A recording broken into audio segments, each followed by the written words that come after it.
Right, let's begin to taper off a little bit anyway, so I'll make a start. Hello and welcome to this evening's webinar. For those of you who don't know me, my name is Daniel Hogan and I am the chairman of CIWEM Northern Ireland.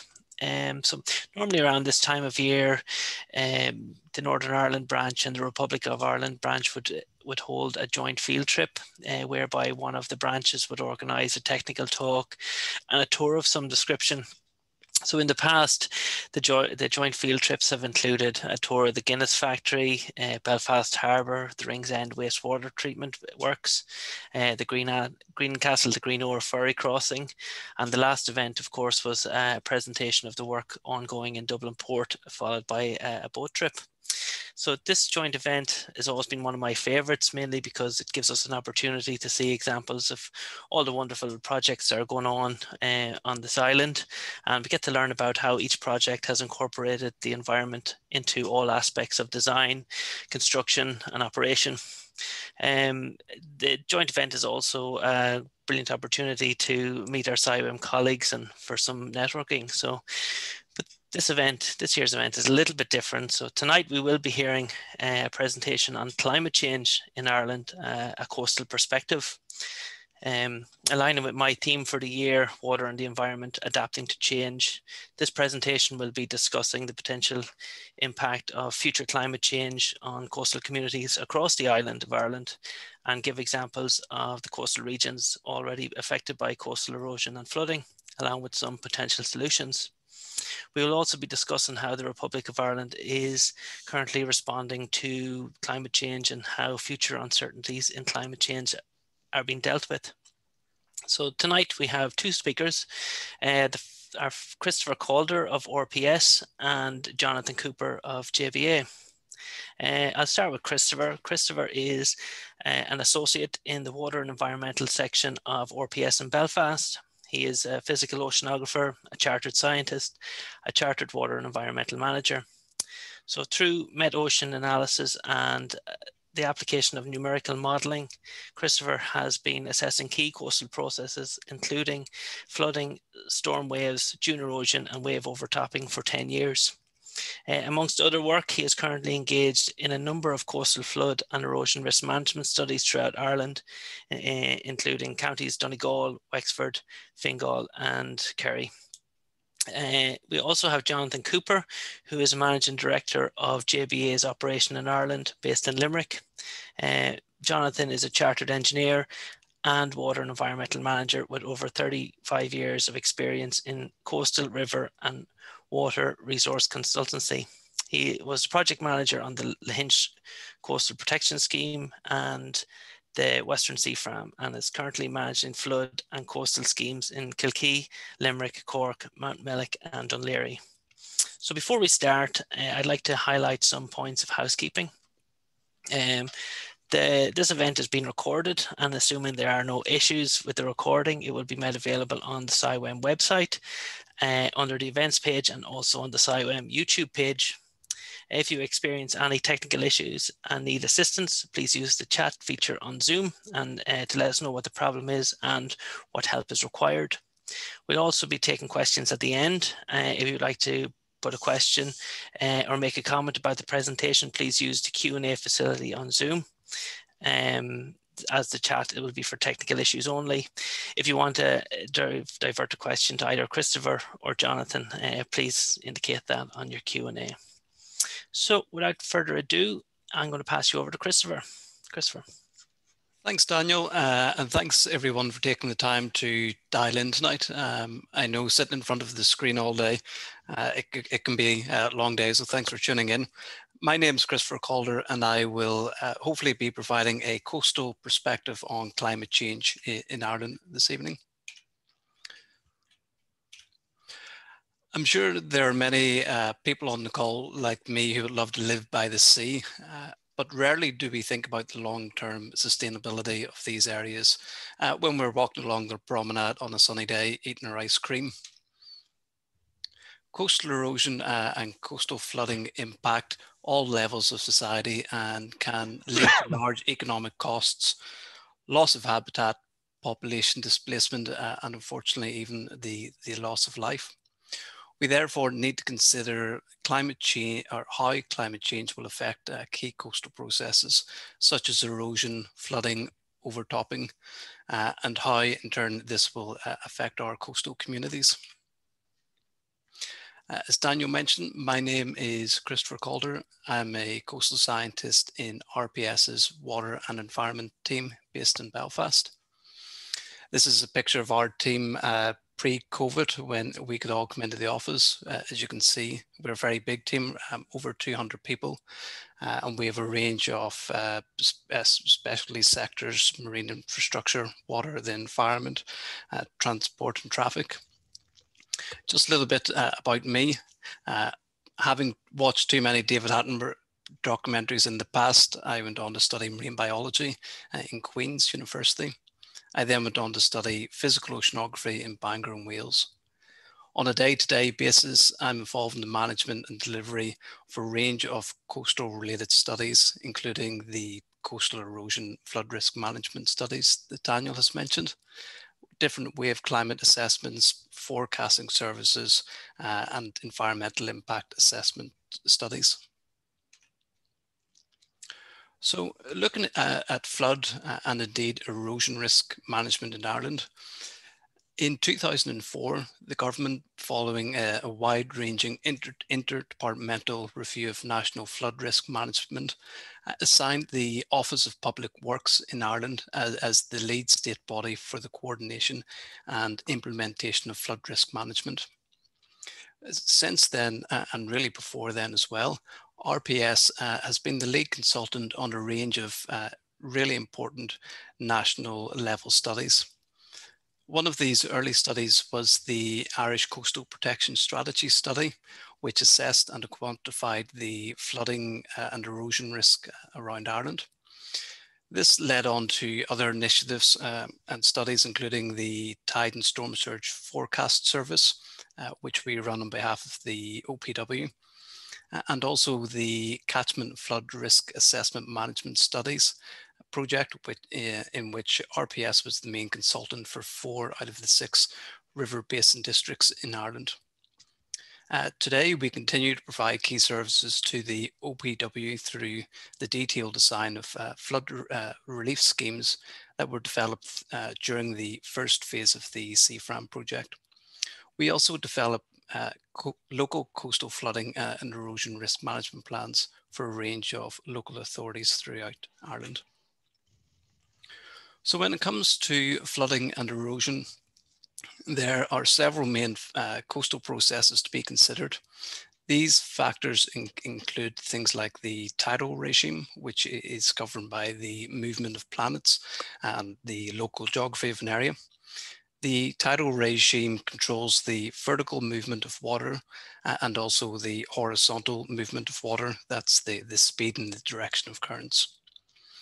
We then move on to swell and wind waves, which are created by distant cyclones and local weather patterns. And both sets of waves influence sediment transport and are therefore important for erosion and flooding. We also have storm surge activity, which is associated with low pressure weather systems. And storm surges are important as they can result in a temporary increase in sea levels, which can allow bigger, more energetic waves to approach the coastline and do more damage. And of course, a higher water level also increases your flood risk. The last two factors here, the waves and the surge activity, as we all know, that they're highly variable and weather dependent. So when it comes to weather in Ireland and the UK, there are generally 2 types of weather systems that we get. We can have depressions that are formed by rising air, which causes clouds to form and results in the rainy weather that we're so familiar with. But between these air masses are called fronts, and these weather fronts are responsible for the windy weather that we get. Here you can also see on this figure on the right, you can see a depression moving across Ireland. And I'd say based on this chart, it would be a good day to fly a kite in the southwest of Ireland. The opposite of a depression is an anti-cyclone. These are generally much larger than depressions and can produce much longer lasting settled weather. These high pressure systems can either come in the form, these can either come from the south and result in warm conditions, or like at the moment come in from the north and bring in colder polar air. The next question that you might have is what causes these weather systems? The answer to that is the jet stream.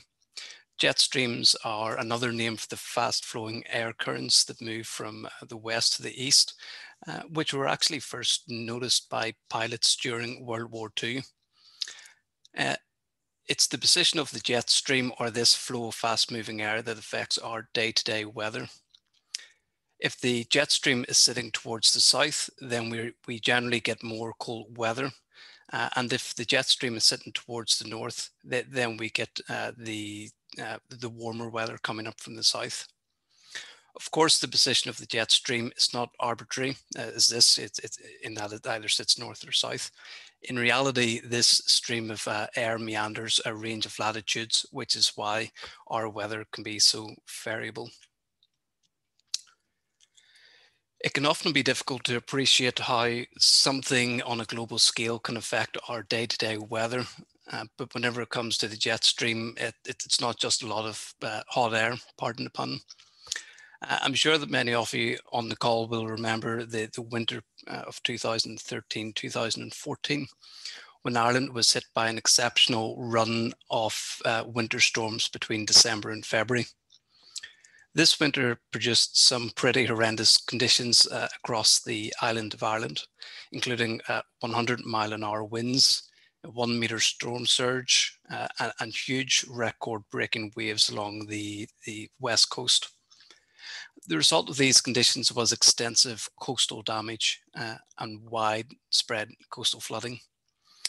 The damage caused during this winter was greatly exacerbated by the fact that many of these storm surges coincided with very high tides. This figure on the right illustrates the low weather pressure system that occurred over Ireland during Storm Darwin. You might note the low atmospheric pressures and how tight the isobars are. And both of these factors indicate very strong winds and notable storm surge activity across Ireland and the UK. So some of you may recognize these pictures of Portran along the north coast, which during this winter period experienced a storm surge of more than 1 meter. So combined with the storm surge activity, combined with the storm activity, this resulted in the complete inundation of a popular park, which is located just off the main promenade of Portran. We also had extraordinary wave energy along the west coast of Ireland. This coastline, as you know, is characterized by huge rocky cliffs. So following the 13-14 winter storms, researchers were amazed to find boulders that weighed more than 600 tons had been moved during the storms. What was really impressive was that these boulders were approximately 30 meters above the water line and more than 200 meters inland. Additional analysis of these storm events found that the waves have unusually long wave periods and therefore contained a lot of energy. And that's why some of these wave events did so much damage. Looking at the softer coastlines along the various embayments on the west coast, this winter period, as you'd expect, resulted in extensive damage to natural and built assets alike.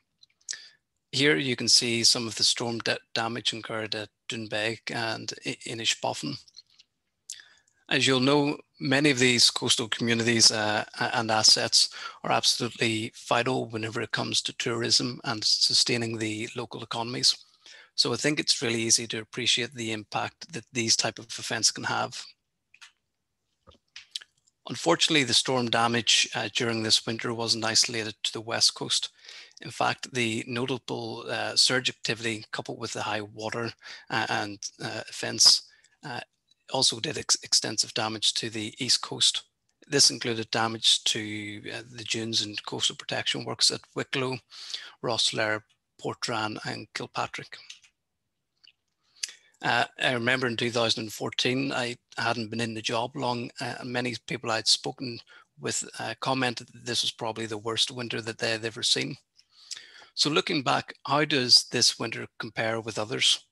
Well, as I've noted here, Storm Darwin was certainly extreme, but it wasn't without parallel. In this graphic below, I've summarized a few of the major events that have been recorded, including the night of the big wind in 1839, which seen max gusts of more than 100 knots and unfortunately resulted in the death of more than 400 people.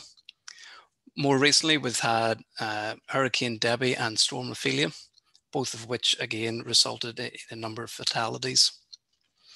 I guess the distinguishing feature of the 13-14 winter was the seemingly unending series of Atlantic storms that crossed the country.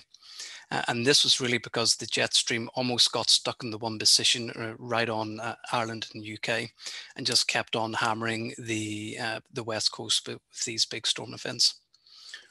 So it was the number of storms and the fact that some of these storms coincided with very extreme tides that made this winter so bad from a coastal erosion viewpoint.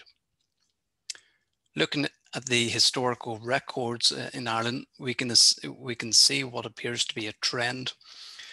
This record covers a range of extreme events, such as storms, flooding and snowfalls, since Ireland really started recording their observations in Dublin and Armagh in early 1800s. Now, it's probably fair to say that the modern recordings are obviously much more robust, which could partially explain the apparent increase in events. But nevertheless, I think there's still quite a clear trend here.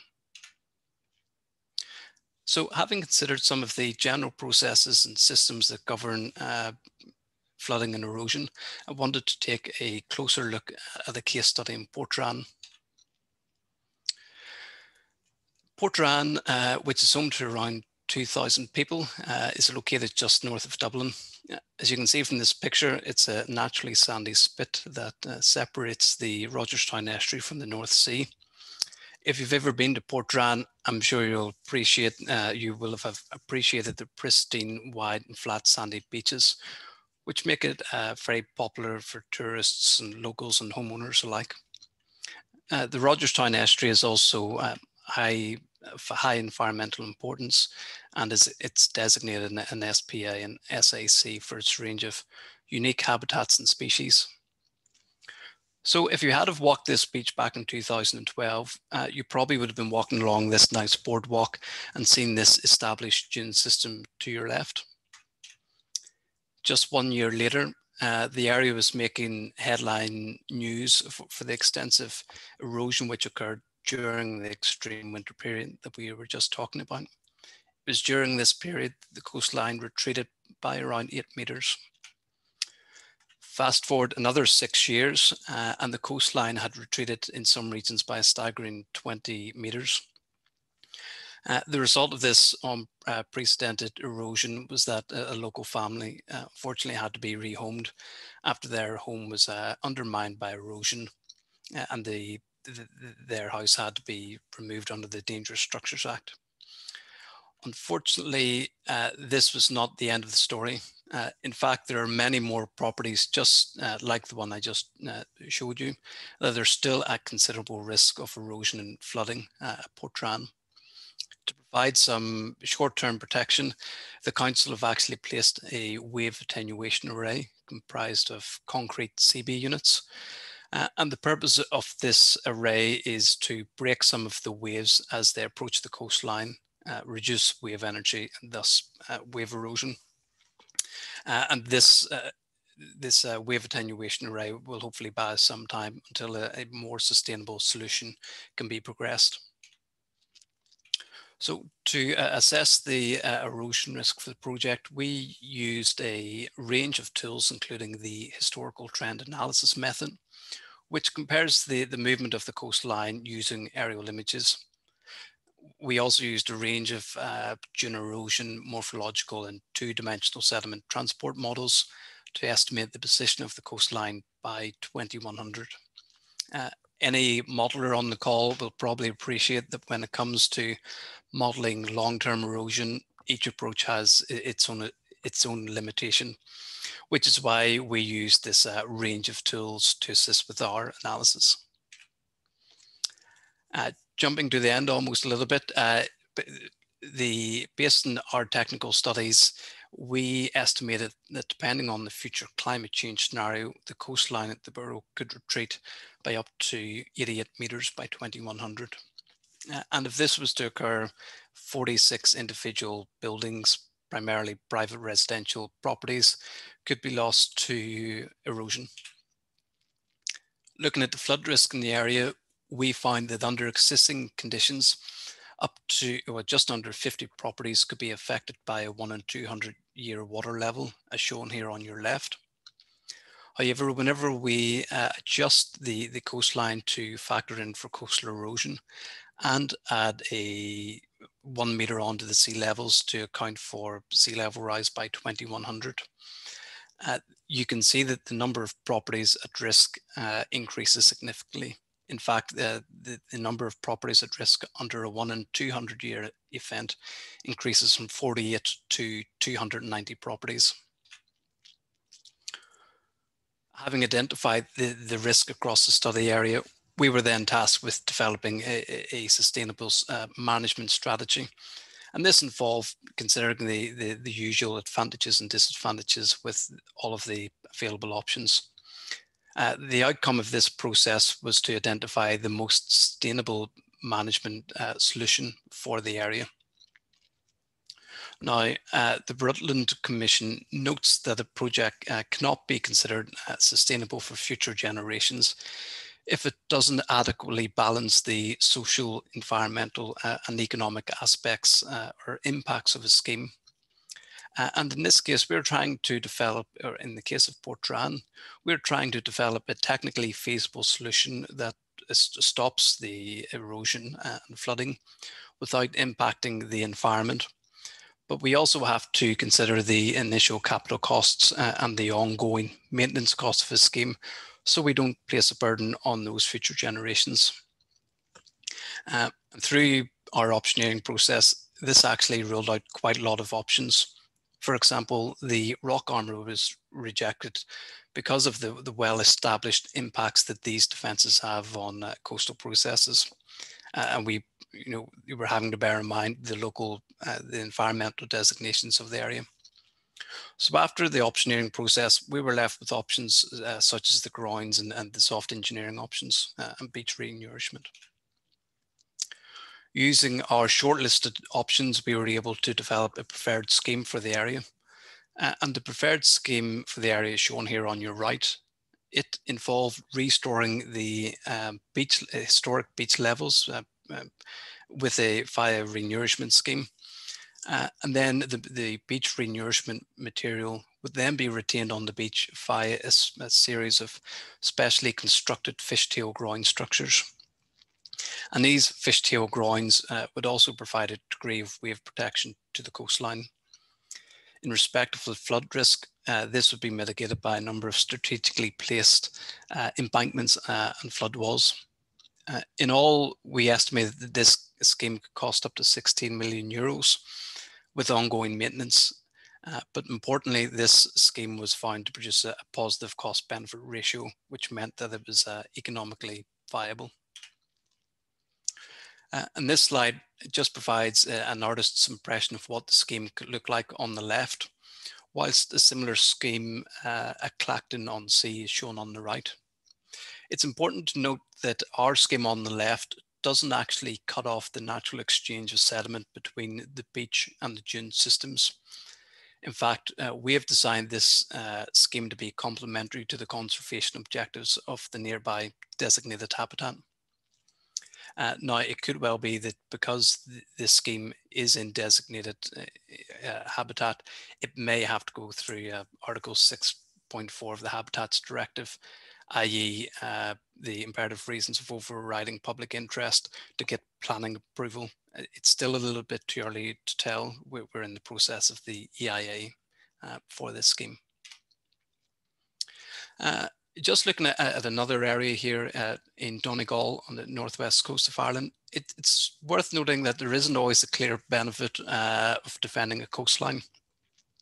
So the projected erosion output from this study in Donegal, which boasts some of the highest dunes actually in Europe, but despite projecting extensive coastal erosion, you can see that there's actually very few assets at risk, even if the coastline was to go back this huge rate of almost 250 meters. But despite this, some tourists and locals are often very keen for local authorities to implement hard coastal defences. Unfortunately, many of these same stakeholders don't really appreciate that erosion is an important natural process, and that by protecting a dune could actually result in significant impacts to other coastlines in nearby areas.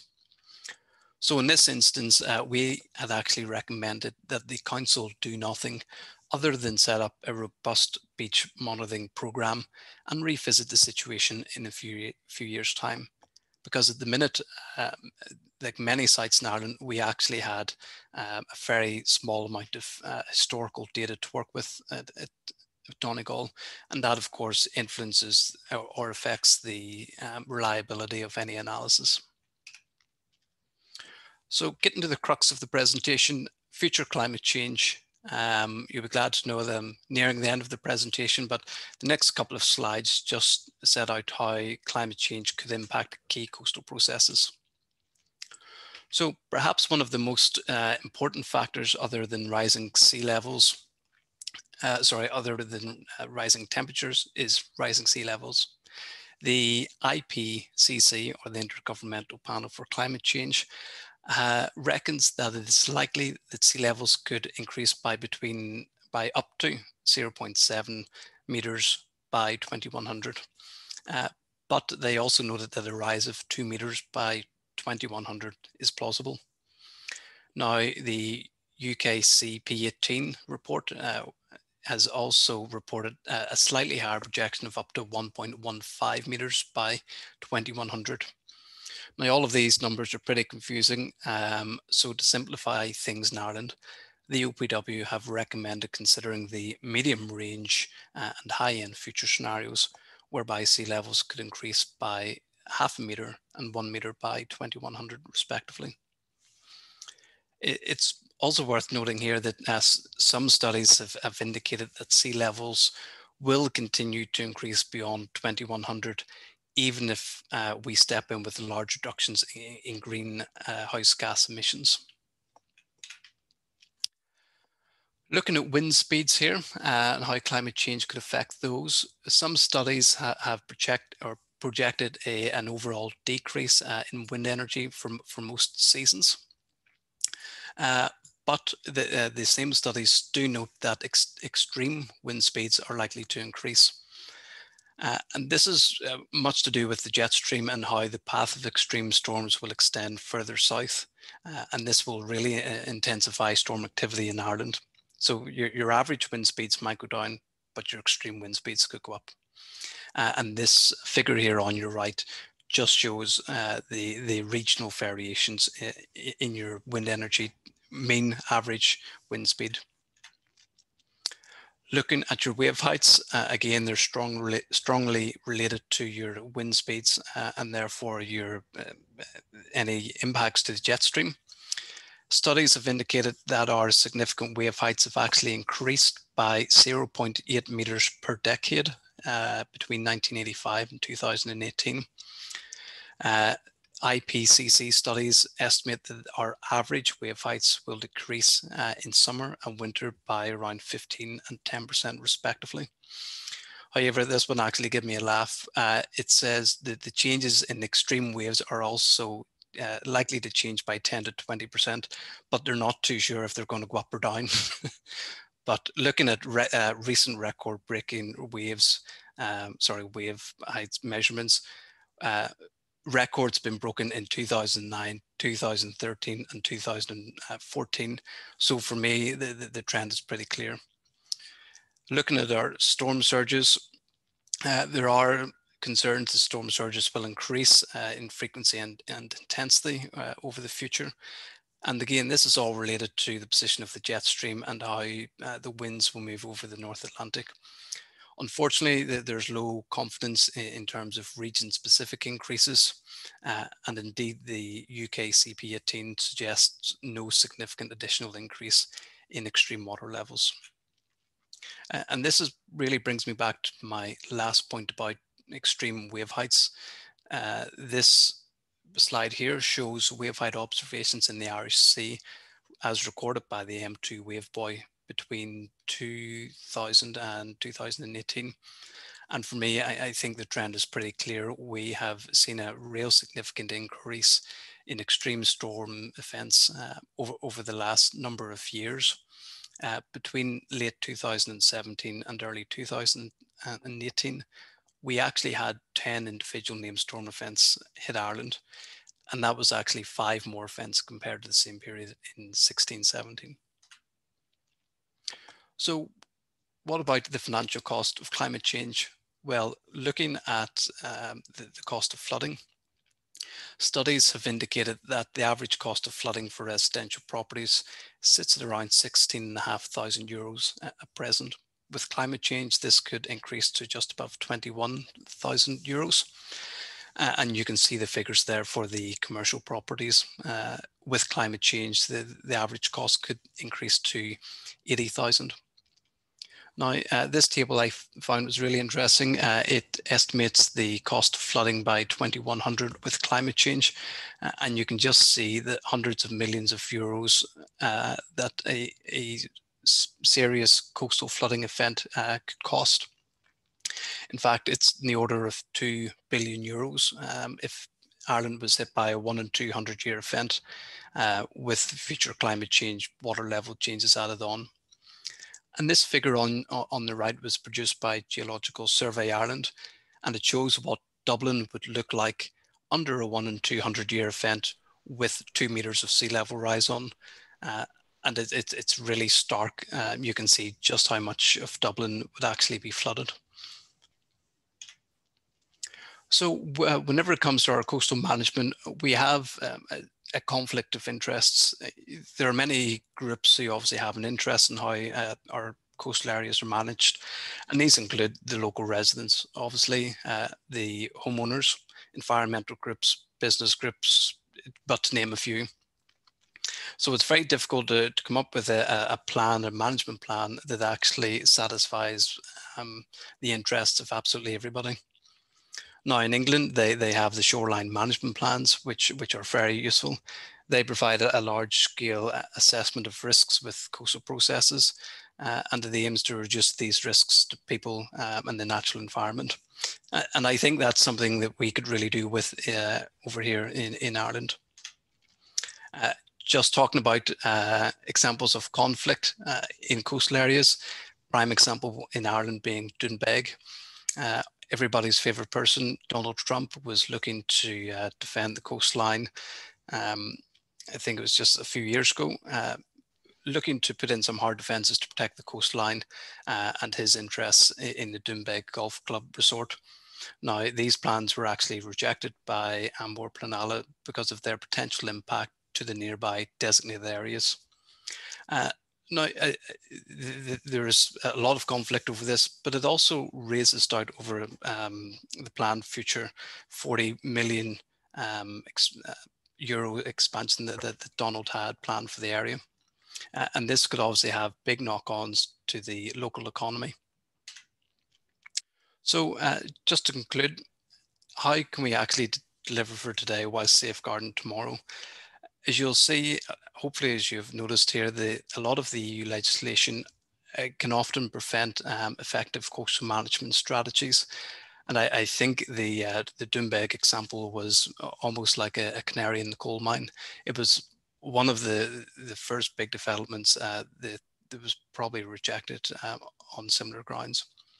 So, it's quite often difficult to achieve a fully sustainable solution for some of the issues we're facing. And hopefully I've made it clear that the issues of flooding and erosion will increase due to future climate change. So going forward, what do we need? Well, I think it's fair to say we need a more pragmatic approach whenever we come to a lot of these risks, the coastal erosion risks. They talk about coastal flooding resilience, which is fine. You can repair your house after it's been flooded. But whenever we're talking about erosion, once it's lost, it's gone. So maybe some social justice for those homeowners or residents affected by erosion.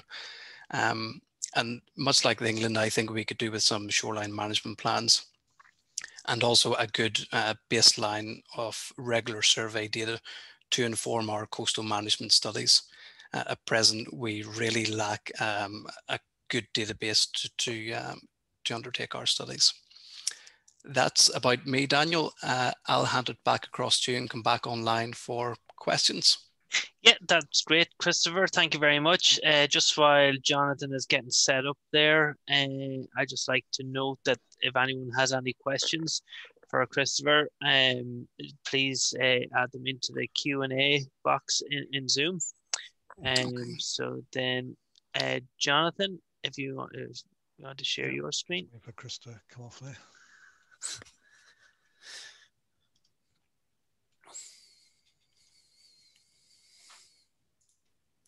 Very good, seamless. So over to yourself, Jonathan.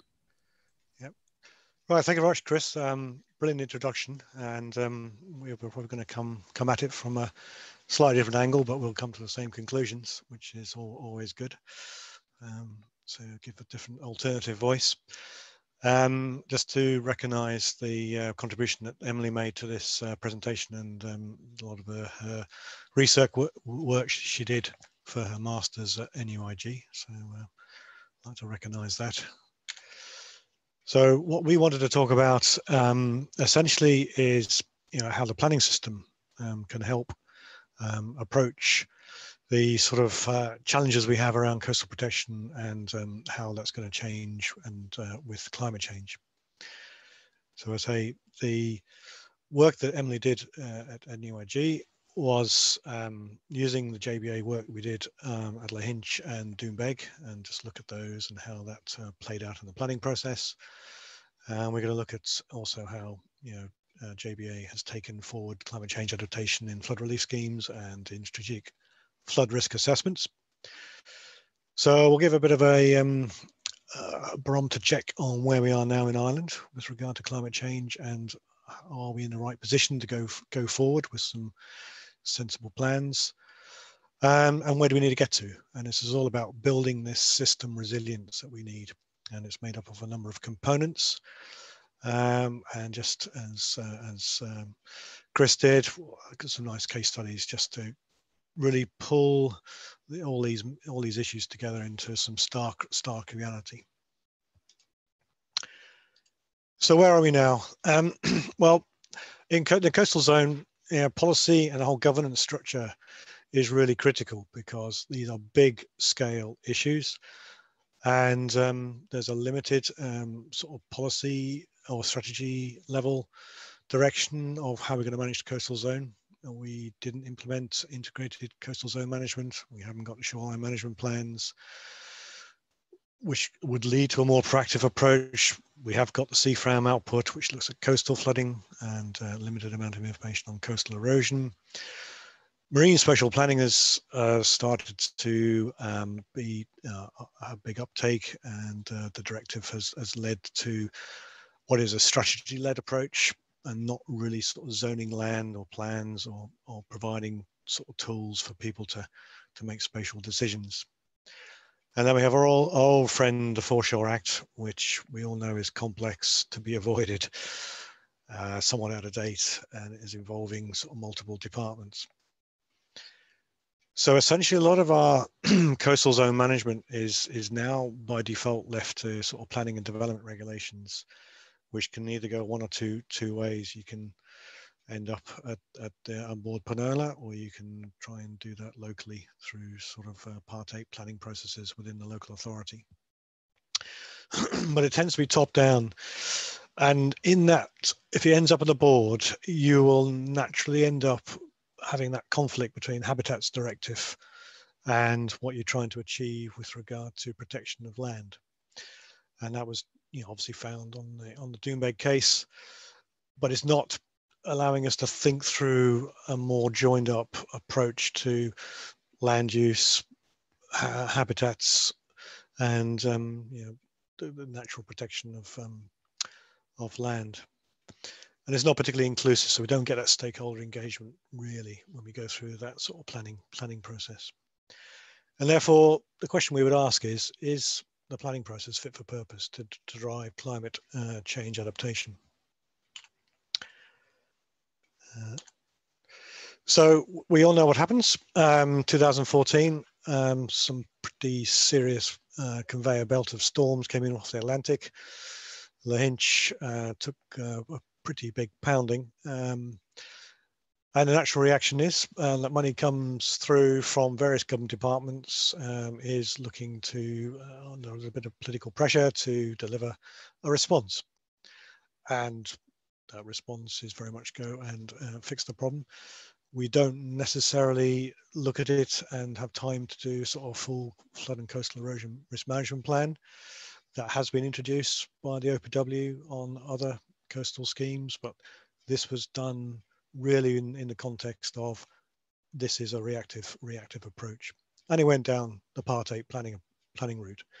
And we can talk about a little bit more about that later on. So that's a good introduction to where we are with regard to our resilience in how we go about managing the coastal zone.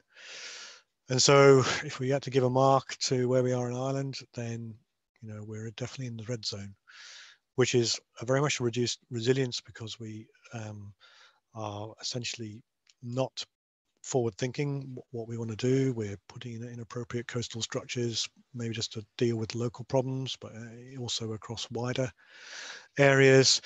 We haven't got the socio-economic system to support us.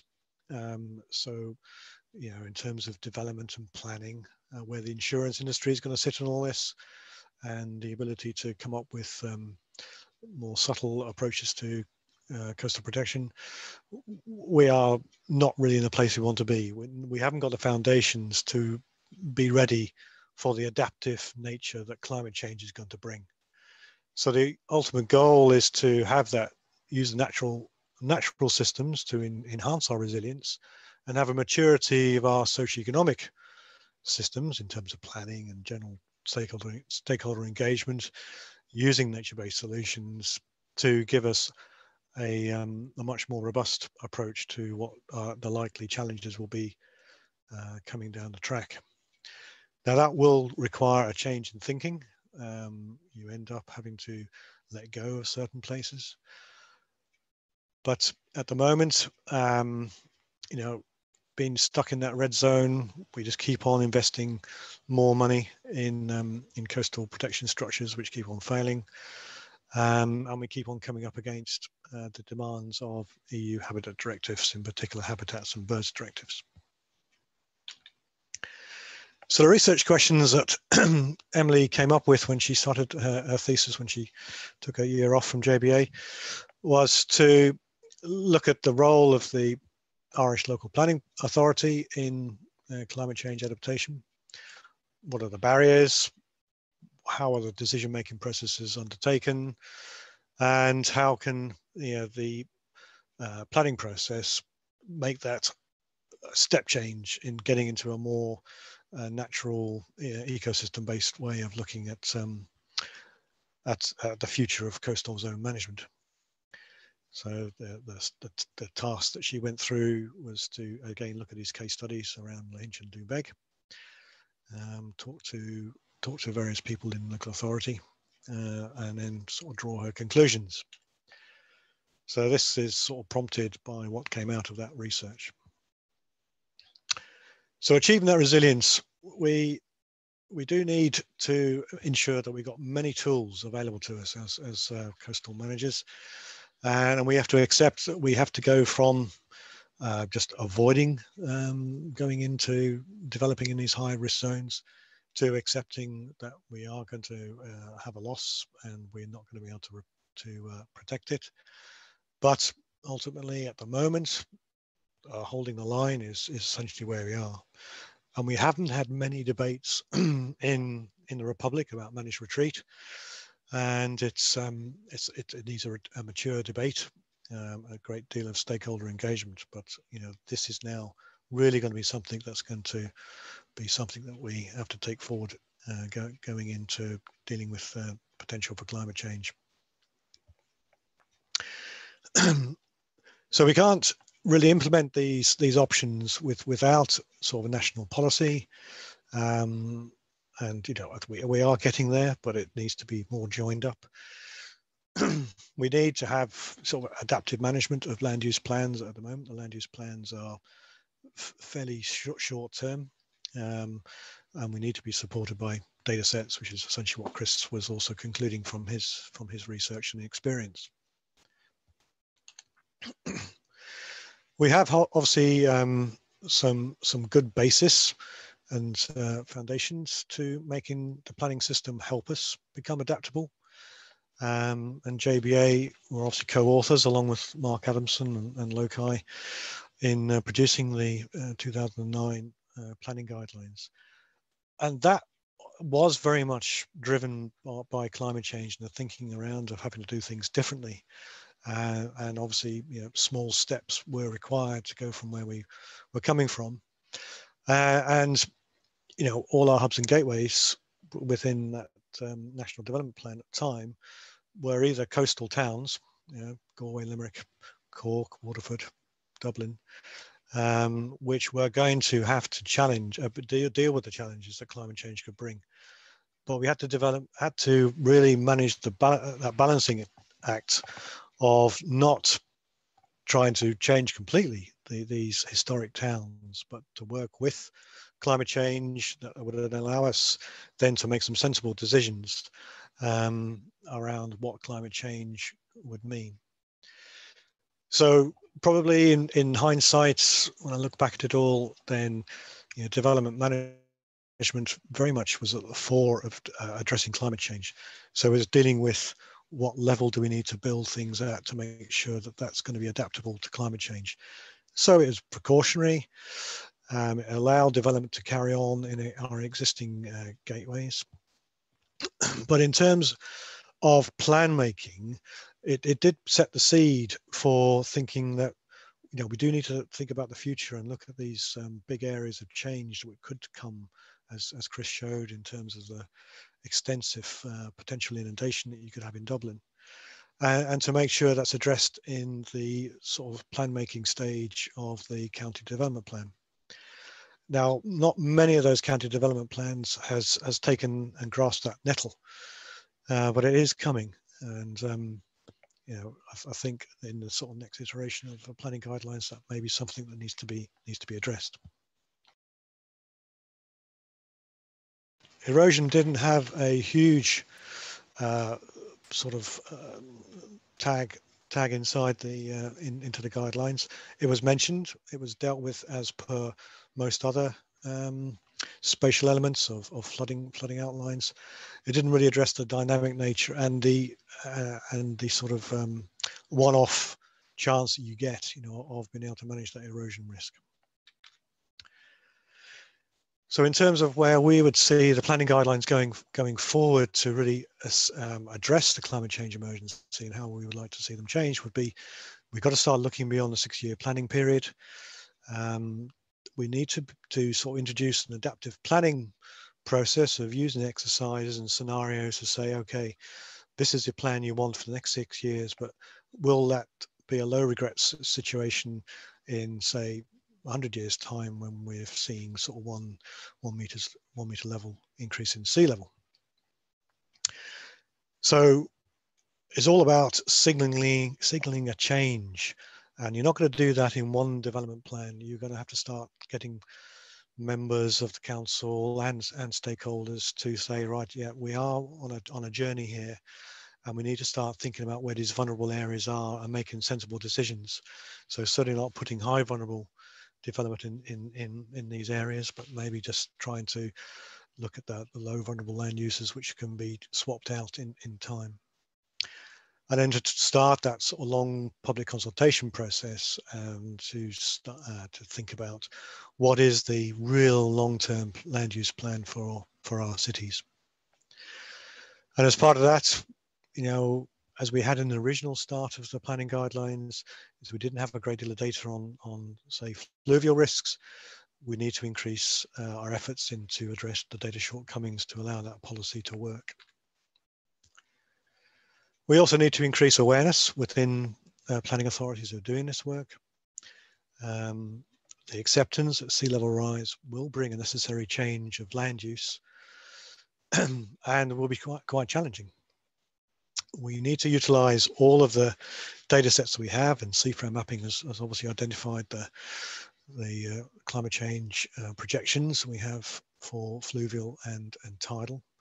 And we need to sort of extend that to looking at wave overtopping and coastal inundation, but also looking at the whole responsibility matrix of adaptation.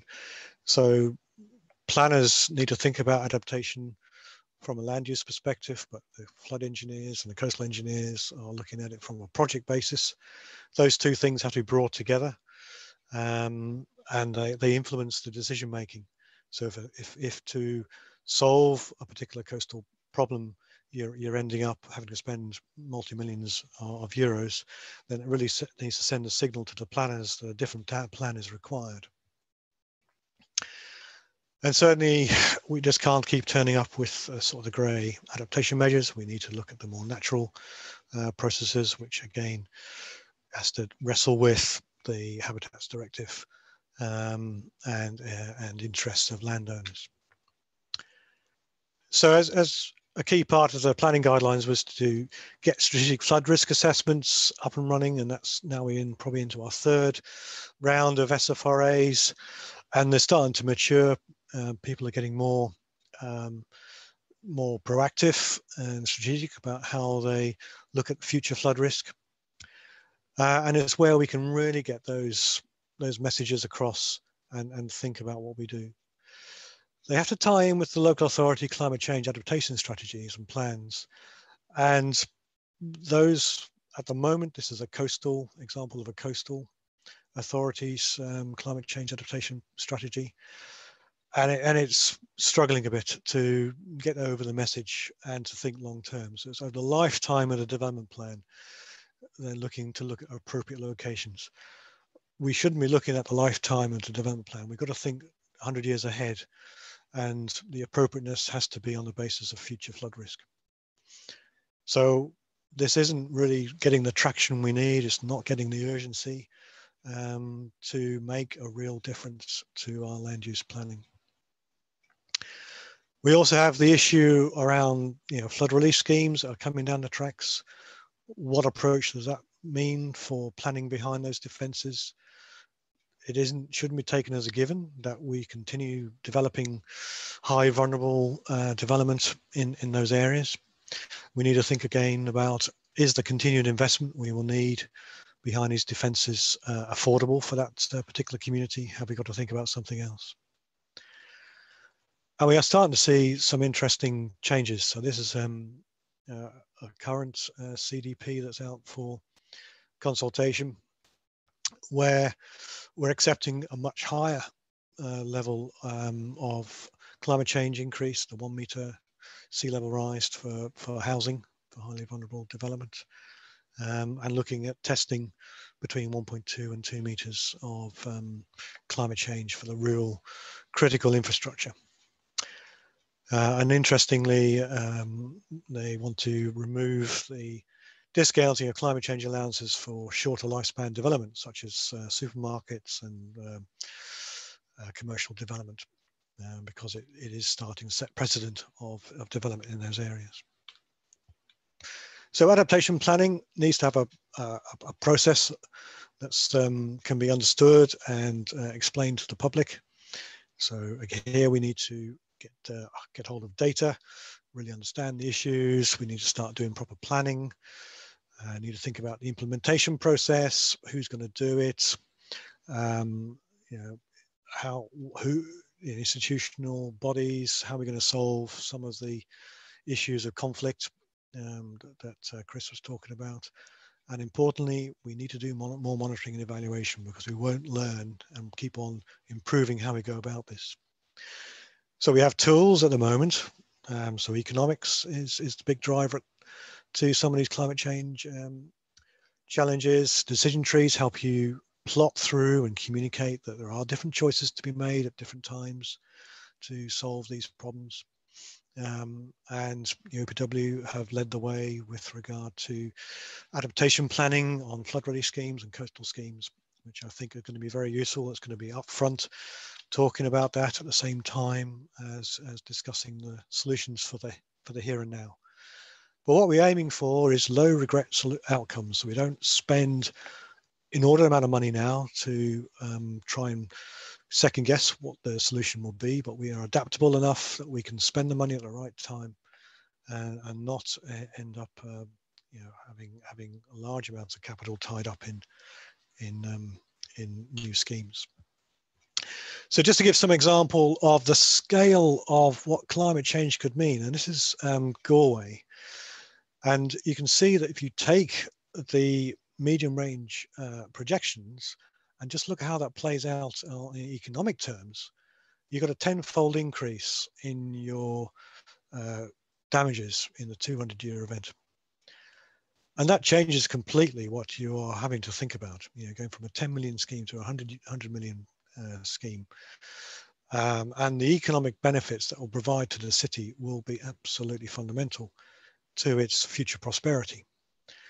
And so, you know that if you're just designing in the current situation, that will struggle to be cost beneficial. So we do need to start thinking about the future and how we bring those benefits into some of the decisions that we're making now. We can start looking at decision trees. And so it's all about scenario thinking, having triggers to then decide that you're going to do something different. And as you know, there's the choice between precautionary and adaptive. So you can be very precautionary and decide to design against medium range scenarios and put a barrage in place. But obviously there's a high capital investment and you don't know whether that's going to be fully effective, and you're still going to need to put walls in place later on. So with this approach, you can model the flows of damages and costs over time and look at what's the most adaptable solution, which one gives you best value for money. So that thinking is coming back. It returns into your whole option appraisal process. And so hopefully we're going to start to see a more proactive approach to some of the solutions that we would normally adopt, and may come up with some challenging results in terms of changing where we protect, who we protect, and the type of solution. So to get there, we believe that sort of local authorities are best suited to drive coastal adaptation measures. They've got their connection to the communities, they understand the governance issues, and they can reflect what we're trying to achieve in policies and objectives in the county development plan. They obviously need to have people that they have got a knowledge of coastal processes, and that's that is not there's not many people who have those skills, so there's an upskilling required there. And we need evidence, and we need to make it risk-based. And the planning guidelines for flood risk management demonstrate that you can take a risk-based approach and deliver good outcomes. And we talked about low regret solutions. So that's at the big scale. Life goes on, and people have problems. So local erosion issues means a lot to an individual. So if you've got a property and you've invested in it and you've got holiday homes in County Galway, then you're wanting to know what's happening, and it gets very real. So this is the current situation. We have sand dunes approaching rapidly this new refurbished property. We have a problem in the area of overgrazing. So the macaire has been eroded, and we've got sand dunes just going everywhere, wind blowing processes. We've got erosion from wave action, etc. And then we've got people doing their own thing, accelerating this process and leaving people exposed. So how do you advise someone who owns this property of what their short and long-term strategy is? So to give some context, you can see that the migration of sand cover has been quite rapid, and a loss of cover in the macaire by overgrazing on the right-hand side here is quite significant. And that's leaving a situation where people are doing things. So one of the landowners here has put a rock wall. So it's very interesting. The land arrangements here are linear. So it comes down to the coast, and they've lost probably 100 to 200 meters already of land. They've given up grazing in this area, and are just fighting against this unfortunately inevitable migration of a sand dune. So as you go out there, it was pretty phenomenal. So here you have a picture of this rock wall that was put in, did what it had to do in this location, built up a fantastic sand dune. On the other side of this was a steep escarpment, which led to just this bowl here, which then was collected all this water and ended up a load of more erosion and loss of material. But then we lost the sand dune here, which is where the house is, and then it all started to unravel. So the landowner response, our recommendation is to try some permeable sand fencing, get rid of the grazing. Unfortunately, land is part of an SAC, and then they're now stuck in this regulatory void of trying to deal with Habitats Directive, engagement with parts of wildlife, and the SAC has no management plan in place to deal with the overgrazing. So what do? You want to protect your property, you end up putting another wall in place. So it's a definite struggle for those individuals who are facing these problems. And we talked about a dune bag example. I won't go into that in a great deal of detail. But the interesting thing is the timeline. This has been going on for a while, and it's been through the planning process 4 or 5 times. And at each point, the evidence got more complicated. It was using lots of models, but there were black box models, but still not having any data to rely on, which left you very exposed in terms of going through a planning process where the test is built around the Habitats Directive, and where lacunae is the #1 watchword of, have you got that confidence around whether you have an integral impact on the SAC? And if you haven't got the scientific evidence, then it's game over.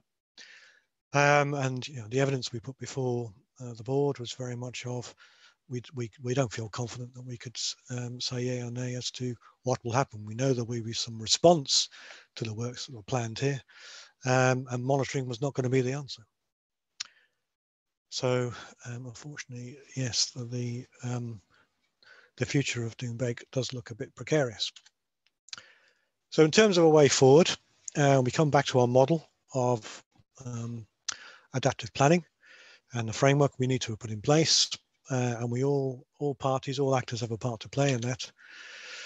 So we need to improve our coastal data monitoring, understand geomorphology a lot more, have more evidence at our fingertips. We need to think about the planning and development regulations and whether they're fit for purpose to deal with some of the issues that will come through in the future of having to look at protection of coastal erosion.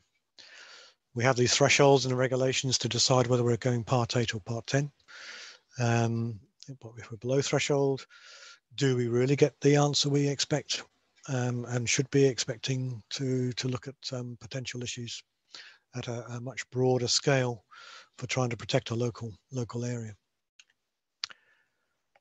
In the planning phase, yeah, we need to review the Foreshore Act and look at a unified approach to management of the coastal zone. We need to develop policies beyond the 6-year vision of the county development plan, and we need to find a means of managing the interplay and the challenge and kickback from the Habitats and Birds Directive.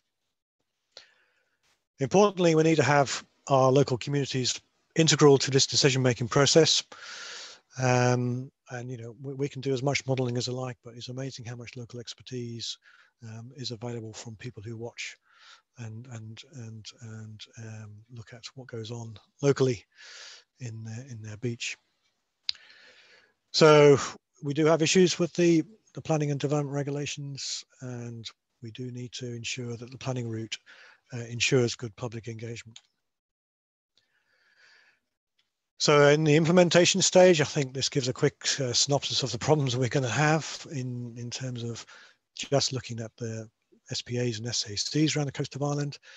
Most places are going to have to deal with this issue, and Doonbeg and the example of County Galway have immediately got themselves into difficulty. So we do need to have that debate. And looking at Aropi and other alternatives really is the way forward. So monitoring and evaluation, yeah, I mean, it costs money. Someone has to do it, and we have to have a means of ensuring that we can make good decisions based on evidence. So my final slide is basically trying to come across with a sort of call for action. We're at this early stage of coastal climate change adaptation. We've called the emergency, but we need to do something about it. And we need to have plans in place now because time is ticking, and we may need to make changes in how we go about things. So we need to deal with the barriers, development policies. We need coastal strategies around shoreline management planning, for which we need to understand coastal processes. And eventually we do need to have mature debates about conflict between directives, between public, between landowners, and have that discussion. And it takes me back to when this was happening in the UK, and I grew up on the east coast of England, where it was almost impossible to spend that amount of money protecting all of these communities. And eventually the penny dropped, and managed realignment and making strategic decisions of where we put our defences in and how the type of defence we put in place is going to fit with the overall shoreline evolution is really critical, and we need to see that here. So we can use the work that Emily's done on her research and the case studies that Chris and myself have come up with to set a path to adapting to this uncertain future. But it has to happen now. Thank you very much. Thank you very much, Jonathan, and indeed Chris. Very, very good presentations. I'll let Jonathan catch his breath for a few minutes, and I'll start with the questions at Christopher. So if anyone has any questions, please use the Q&A function as said before. So Christopher, I suppose I'll kick off the questions. I've always been something of an optimist, I guess. I always like to see the glass half full. So in that vein, in your opinion, do you think there are any positive benefits associated with climate change in Ireland? Well, it's difficult to think of them, Daniel, maybe apart from warmer, more temperate staycations down in Longford. There aren't many, although saying that the government has committed to 22 billion euros to developing innovative climate adaptation measures as part of the National Development Plan in the coming decade. And this actually includes 940 million euros, I think it is, towards the development and maintenance of coastal flood defence schemes.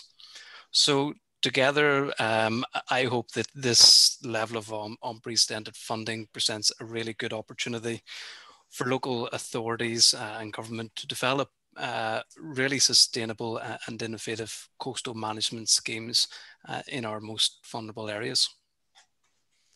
No, very good. That's a really, really good answer, Christopher. Thank you, and also for those people that are currently looking at daft.ie to buy property in Longford, because it seems to be the safest place to be, if they could just sort out the Wi-Fi.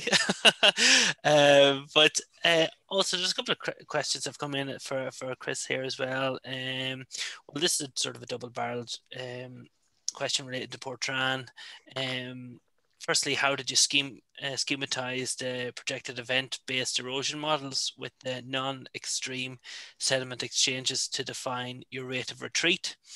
Yeah. And I'll let you start that one. And Thanks for that one, for that difficult one, Johnny. Well, not to get too technical, but we derived the long-term inshore wave climate using the spectral wave model, and then using these wave conditions and tide conditions, we ran a series of littoral drift models, 1D littoral drift models for more than 30 years. So assessing the sediment transport across these profiles, we were able to see what events or storm waves actually resulted in notable sediment transport, and exclude any of those ones, which is most of the time series where you didn't get any sediment transport. Hopefully that answers that one.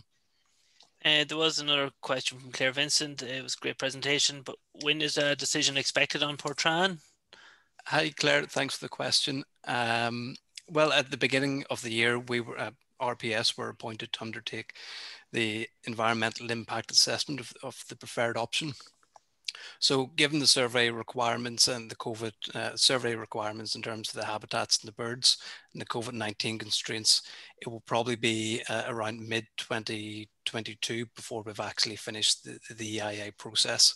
And once we've finished the EIAR, we can then decide how to go about the planning route. So unfortunately, it's a bit off yet. Very good. So Jonathan, I suppose, one question, will managed realignment become a more prominent policy option going forward? I think it has to. One, because of affordability, and we have obviously a rather large coastline with some significant sort of sand dune systems, and when you start to look at how you're going to tackle those and the knock-on effects that generates, that without thinking through sort of the whole shoreline impacts of doing these local protection works, then you'll probably find that it's just not practical and or sustainable to keep on trying to protect these local areas within that system. So in order to deal with that, you're going to have to let something go in order to protect the things that you really want to protect. So an active and managed realignment is probably going to be one of the main policy outcomes of where we go with climate change adaptation. And certainly that was the result in the UK as well. Just trying to balance up where is it really critical to protect and to build that resilience.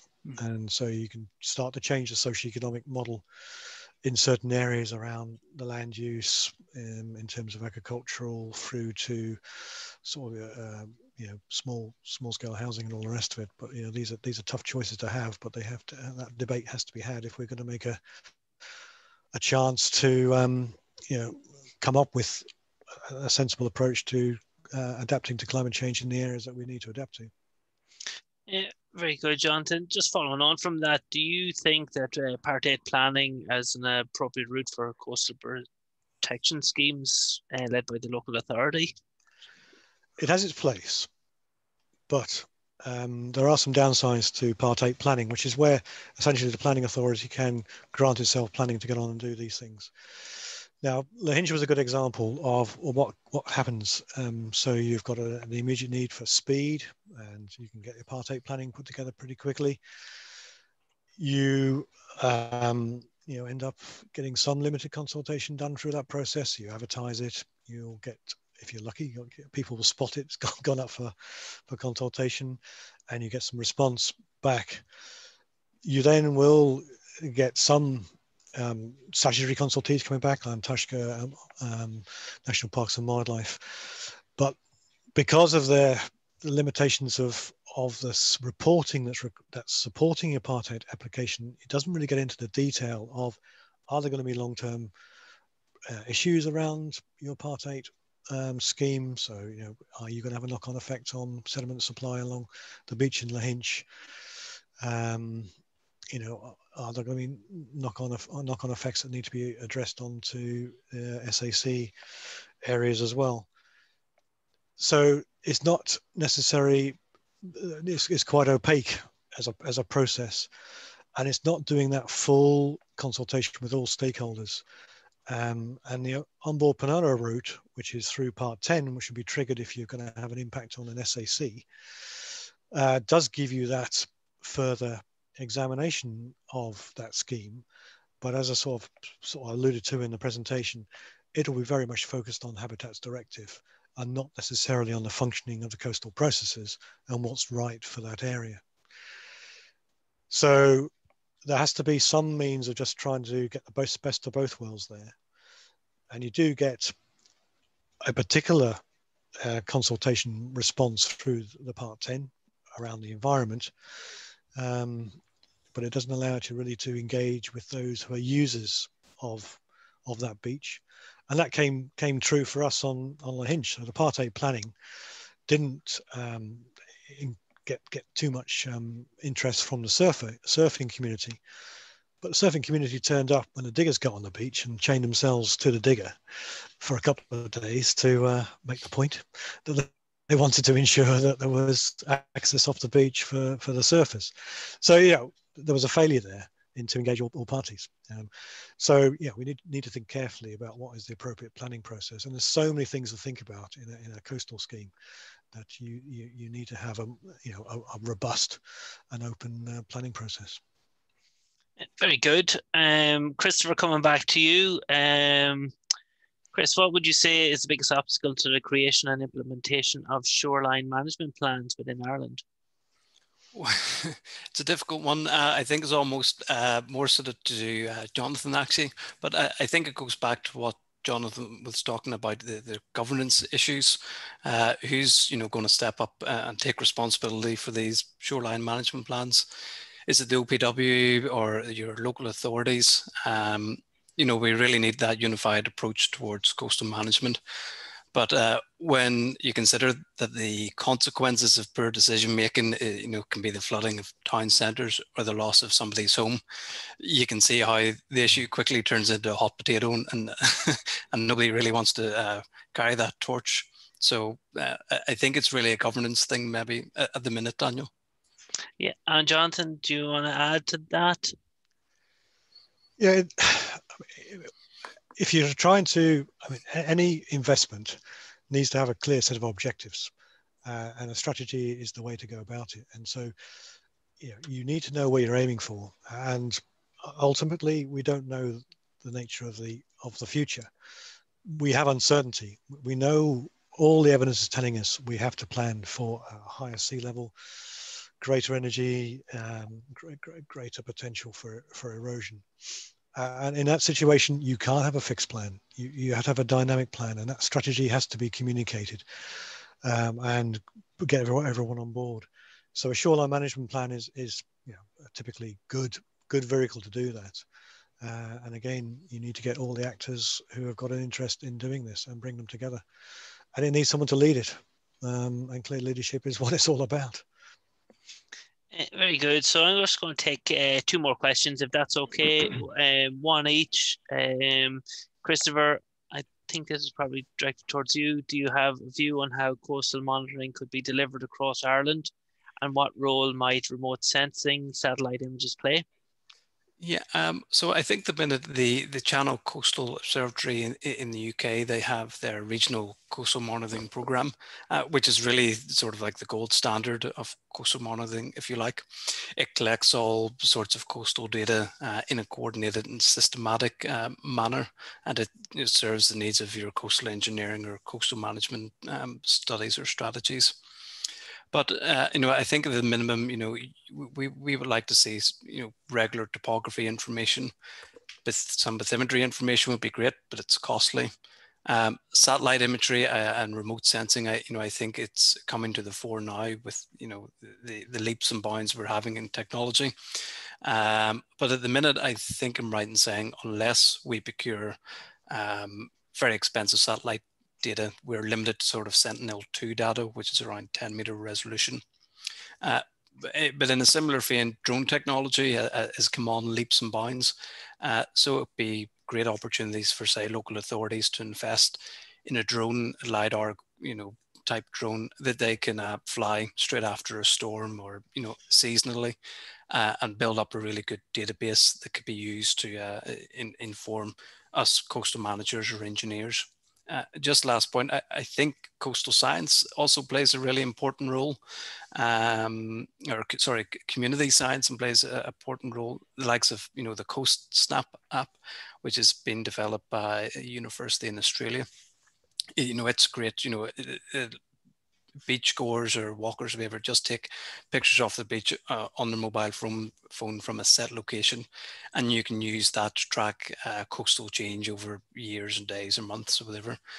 Really useful information, low cost, and gives you really great results. Very good. And Jonathan, I think this one's for yourself. Is it in terms of the cost you showed for Galway? Was that assuming no scheme was built, or a scheme built but not designed to account for climate change? No, that was from the CIWEM, so that's without the scheme in place. It's just giving you the range of damage that's available to marry that with the investment needs to reduce that risk. All right, very good. I think I'm going to call the Q&A at that, if that's all right. I'm going to give the two lads a chance just to relax now. It's okay. So in terms of, apologies, I don't mind. In terms of upcoming events, the next upcoming event, I suppose, from the ROI branch will be on the 10th of March. It's a morning presentation, and it's a really, really interesting event. It's on the implementation of the Climate Action Plan for Ireland case studies initiatives. So there'll be a panel discussion hosted by CIWEM ROI, and this is part of the CIWEM Climate Emergency Adaptation and Resilience Digital Series. So the chair for the event will be David McHugh, who's the Director of Renewable Energy and Business Development at RPS, and he's also the immediate past president of CIWEM. And the speakers will include Charlie Coakley of Sustainable Policy Lead. He's the Sustainability Policy Lead for Irish Water. Dennis Devane, who's the Policy and Data Analyst for Irish Wind Energy Association. John Riley, who is the head of Power Gen with Bord na Móna, and there are more speakers to be confirmed shortly. So definitely an event to get booked on to. Following on from that, on the 16th of March, the Northern Ireland New Members Papers Competition will be taking place, or the final of that. So all the papers are in and are currently under review and going through the shortlisting process by a panel of 3 senior members of the CIWEM Northern Ireland Committee. I can't reveal who the finalists are yet, but will in the next number of days it'll be released out. And so the final will be held on the 16th of March via Zoom. The registration link is open on the CIWEM website. So as I said previously, this is an annual event and offers members the opportunity to gain valuable experience both publishing and presenting a paper. By way of example, one of our speakers tonight, Christopher Calder, entered this competition many years ago with his paper on Portran Beach, and he won that event. He actually went on to become a finalist in the Young Members the Young Environmentalist of the Year competition in CIWEM. So it's definitely worth keeping in mind for next year. It's a really, really good event. Bit of a plug there, Chris, apologies. And also following on from that, on the 31st of March, we have a lunchtime presentation, the CIWEM Northern Ireland. This event will be given by past chairman of the branch, Warren Bowle of AMI. This presentation will be on the second cycle of the Northern Ireland Flood Risk Management Plan 2021-2027. So just for note, all of our upcoming events in the CIWEM branch are available on the CIWEM website. And also they are highlighted in our social media platforms. So our Twitter is CIWEM_NI, and our LinkedIn account is CIWEM Northern Ireland branch. And I'd mentioned previously that the CIWEM YouTube page is a really, really good learning platform to catch up on past events, as well as covering some topics relevant to the chartership process and competency. So it's definitely worth subscribing to, and as well, provided there's no issues with the recording, this event will be put up on the YouTube page as well. Also, I'd like to draw your attention to some CIWEM development and learning. So CIWEM will be running a mentoring e-learning module during 2021.